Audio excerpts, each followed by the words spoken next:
ఈరోజు మా petitions committee సమావేశం అసెంబ్లీ మీటింగ్ హాల్లో జరిగింది.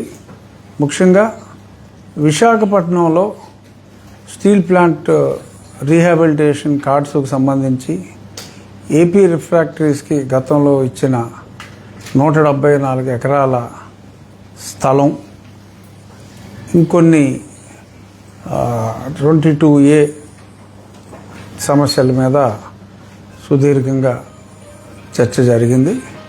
మెయిన్ సబ్జెక్టు మా సీనియర్ సభ్యులు పల్లా శ్రీనివాసరావు గారి ఏరియాకి సంబంధించిన దాని మీద ముఖ్యంగా ఏపీఐఐసి ఇండస్ట్రీస్ డిపార్ట్మెంట్ వారితో చర్చ జరిగింది. సో ఆ సబ్జెక్ట్ శ్రీనివాసరావు గారి సబ్జెక్ట్ కాబట్టి ఆయన ఎక్స్ప్లెయిన్ చేస్తారు దాని ఇంపార్టెన్స్. చాలా సీరియస్ సబ్జెక్ట్ గురించి చర్చించడం జరిగింది. సరిపో అందరికీ నమస్కారం.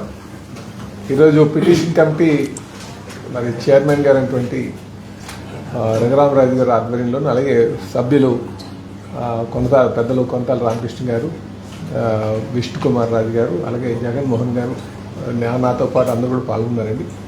అయితే చైర్మన్ గారి దృష్టికి 2 సబ్జెక్ట్స్ లాస్ట్ టైం వైజాగ్ వచ్చినప్పుడు తీసుకొచ్చాం. అంటే చాలా సబ్జెక్టులు తీసుకొచ్చాం, కానీ 2 ఇంపార్టెంట్ ఈ ల్యాండ్కి సంబంధించి తేడం జరిగిందండి. ముఖ్యంగా మరి గాజువాక నియోజకవర్గంలో ఏదైతే హైవేకి ఆనుకొని, అగనంపూడి హైవేకి ఆనుకొని 173 ఎకరాలు రిఫ్రాక్టరీస్ ల్యాండ్ ఉందండి.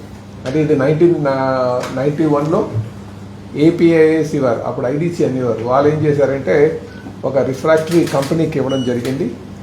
వారు ఒక 3-4 ఇయర్స్ రన్ చేసిన తర్వాత ఆ యూనిట్ నాన్ పెర్ఫార్మింగ్ ఎసెట్ కింద, ఎన్పిఏ కింద కన్వర్ట్ అయిపోయిన తర్వాత ఆ ల్యాండ్ అంతా కూడా విడిచిపెట్టి వెళ్ళిపోయారు. వాటికి కొంత డబ్బులు లోన్ ఉంది దానిపైన.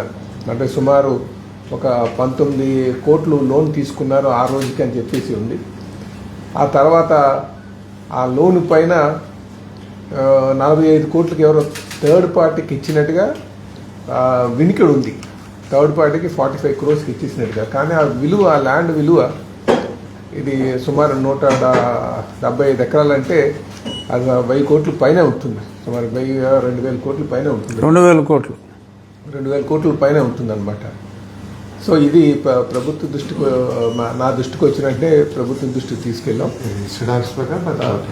బాకీ 30 కోట్లు, విలువ 2000 కోట్లు, విలువ 2000 కోట్లు ఉంటుంది. సో అందుకనే దాన్ని త్వరితగతిన బ్యాంకర్స్తో మాట్లాడి, ఎందుకంటే కొనుక్కున్నటువంటి వారు ఎవరో నాన్ పెర్ఫార్మింగ్ ఎసెట్ని వాళ్ళు టేక్ ఓవర్ చేసి గవర్నమెంట్ దగ్గరికి వచ్చేటప్పుడు దానికి ఏపీఐసికి సంబంధించింది కనుక ఇది ఎన్ఓసి ఇవ్వనని చెప్పేసి అడ్డుపెట్టడం కూడా జరిగిందని విషయం మరి తెలిసింది. అందుకనే అది గవర్నమెంట్ దృష్టికి తీసుకెళ్లే విధంగా ఏ విధంగా చేస్తే బాగుంటుందని, ఏ విధంగా చేసినా సరే అది గవర్నమెంట్కి చేతికి వచ్చేటట్టుగా చేయాలనేది మా యొక్క అభిప్రాయం. దాని మీదే నెక్స్ట్ సిట్టింగ్లోని ఫుల్ డేటాతో హయ్యర్ లెవెల్ ఆఫీసర్స్ అందరినీ కూడా రమ్మని చెప్పడం జరిగిందండి. అది అయితే అక్కడ 175 ఎకరాలు సుమారు 2000 కోట్లు విలువ చేసేటువంటి ల్యాండ్ని మనం మంచి ఐటీ కంపెనీస్ ఏదైనా డెవలప్ చేస్తే బాగుంటుంది అన్నది మా ఉద్దేశం అండి. ఎందుకంటే చాలా కంపెనీస్, ఐటీ కంపెనీస్ అన్నీ కూడా అటు భోగపురం సైడ్ వెళ్తున్నాయి, గాజువాక ప్రాంతానికి రావాలనేది మా ఆకాంక్ష. కనుక దాంట్లో మరి ఆ ప్రాబ్లమ్ని పిటిషన్ కమిటీ దృష్టికి తీసుకొచ్చినంటే అది ఉన్నత స్థాయి అధికారులని పిలిపించడం జరుగుతుంది. ఖచ్చితంగా దీనికి ఒక పరిష్కారం తీసుకొస్తామని చెప్పి సందర్భంగా తెలియజేస్తున్నాను. దీంతో పాటు ఆర్కార్డ్లో కొన్ని డౌట్ఫుల్ ఆర్కార్డ్స్ ఉన్నాయి.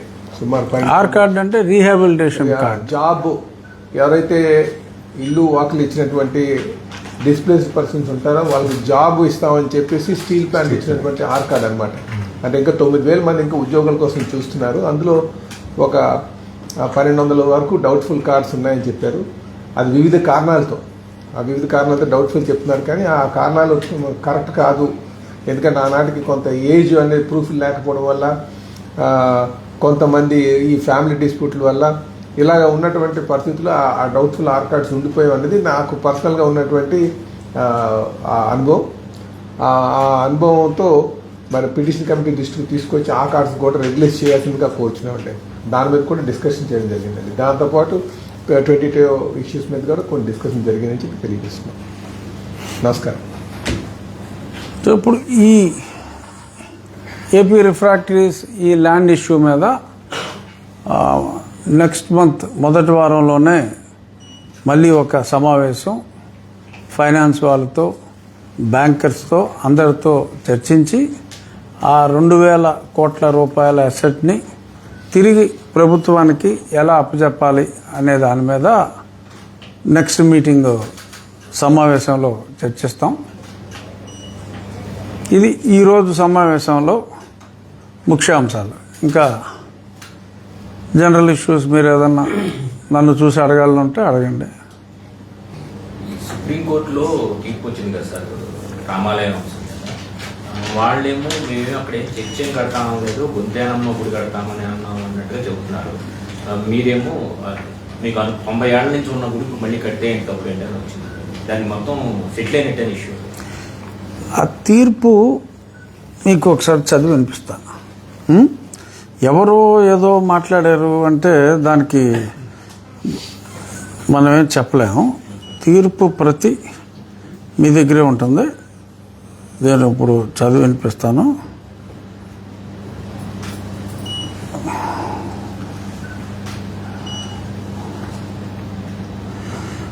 ఒక్క నిమిషం వెళ్ళిపోదా?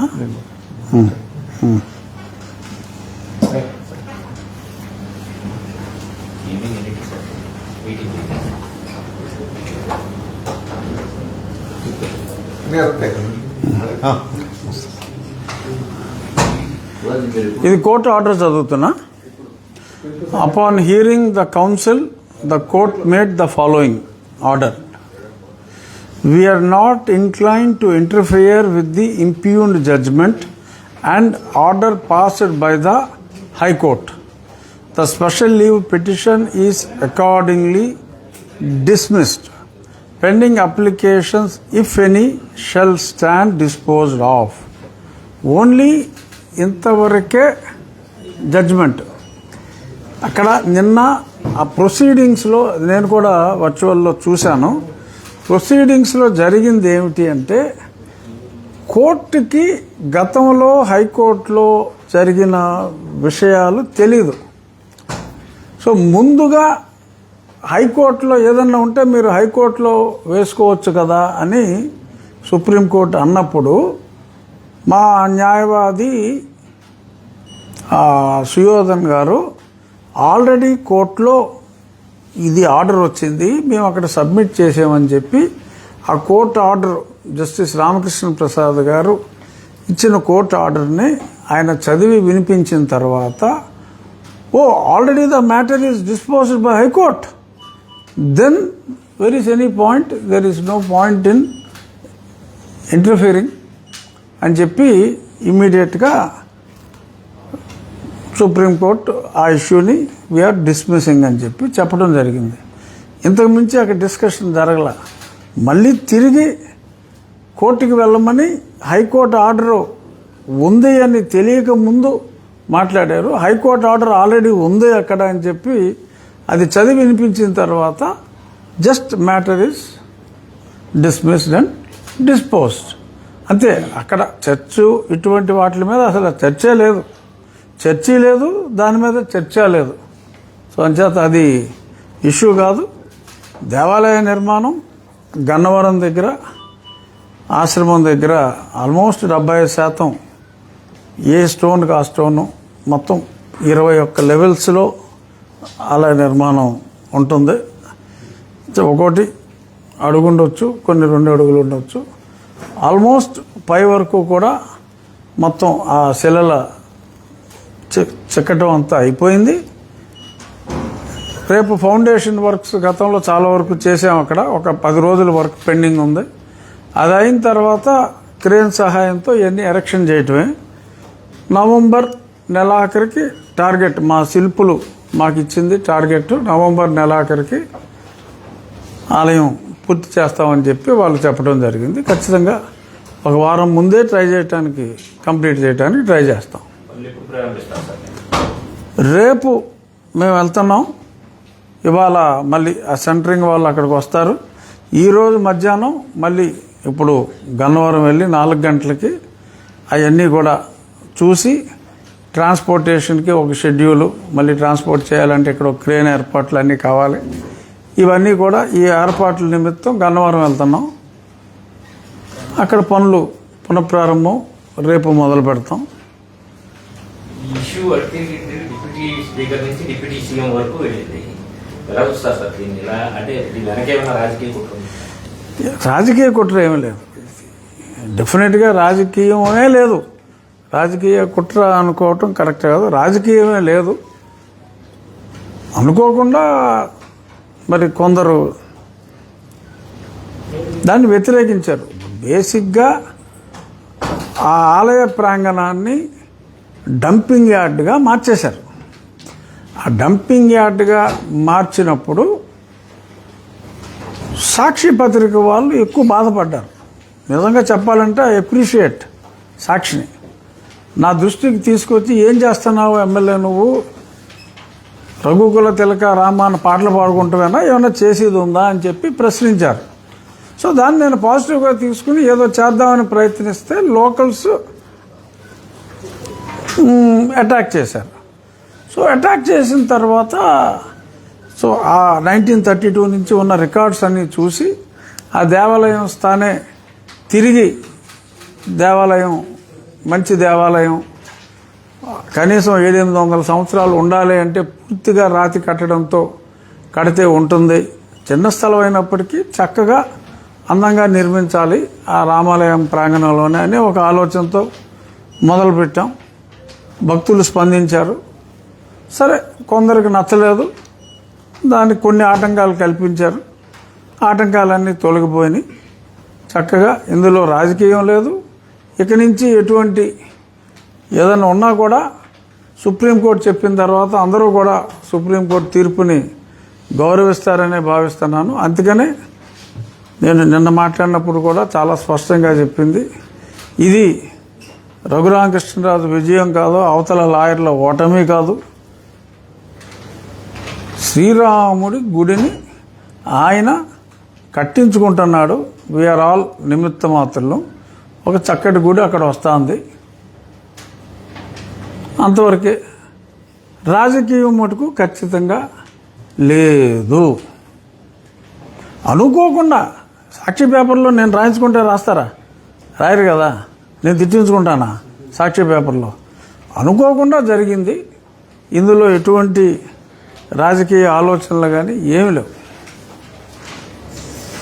సార్, గత 2 రోజులుగా రాష్ట్రంలో మీ దాని డిస్కషన్ జరుగుతుంది. బోండా ఉమా అది మాకు సంబంధం లేదు కదండి. మరికొంతమంది నేనే కాదు చాలా మంది నాయకులు అదేదో ఇప్పుడు మా పల్లా శ్రీనివాసరావు గారు వెళ్ళారు, ఆయన ఏదో వివరణ ఇస్తారు. సో ఆ వివరణ తర్వాత చూడొచ్చు. ఇది మాకు సంబంధం లేని ఇష్యూ కదా, బుద్ధిగా మాకు సంబంధం లేని ఇష్యూ. నాకు సంబంధం లేదు, మాకు సంబంధం లేదు. మీ ఆలోచన నాకు అర్థమైంది. అక్కడ కట్ చేద్దాం. ఇదిగో ఆర్డర్ చాలా క్లియర్గా ఉంది. జస్ట్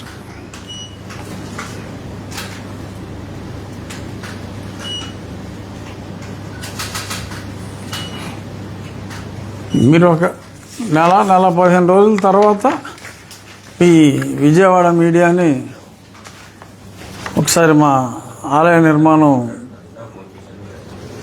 అంటే ఎరక్షనే అంత రెడీ అయిపోతుంది.